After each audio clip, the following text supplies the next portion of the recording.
যথাযোগ্য ধর্মীয় মর্যাদা ও ভাব গাম্ভীর্যের মধ্য দিয়ে পালিত হলো পবিত্র লাইলাতুল কদর। জাতীয় মসজিদ বায়তুল মোকাররমে মহিমান্বিত রজনীর গুরুত্ব তুলে ধরে হয় আলোচনা। এছাড়া কোরআন তিলাওয়াত ও দোয়ার আয়োজন করা হয়।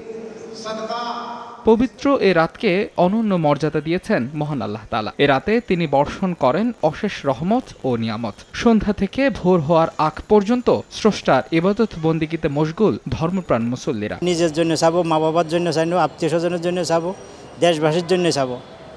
আল্লাহ যেন সবাইকে মাগফিরাত কামনা করে। আল্লাহর কাছে হাত তুলে এই ফরিয়াদ করব যে উচ্চবিত্ত মধ্যবিত্ত এবং নিম্ন আয়ের যারা আছেন তারা সকলের জন্য আসন্ন ঈদে সুন্দরভাবে ঈদ করতে পারেন।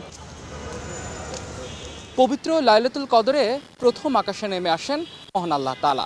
বান্দার উদ্দেশ্যে বলেন, আছে কি কোনো ক্ষমা প্রার্থী, তাকে ক্ষমা করে দেয়া হবে।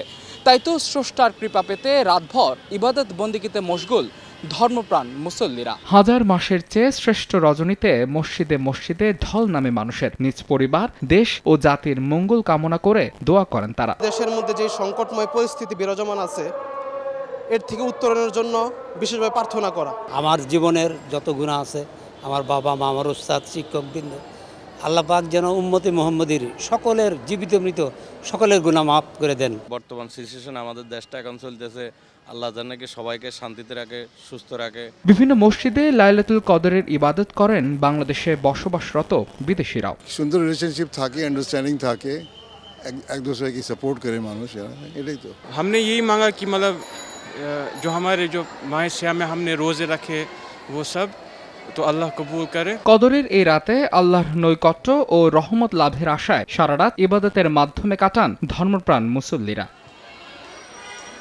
মাহাদ ইসলাম ধ্রুব, সময় সংবাদ, ঢাকা।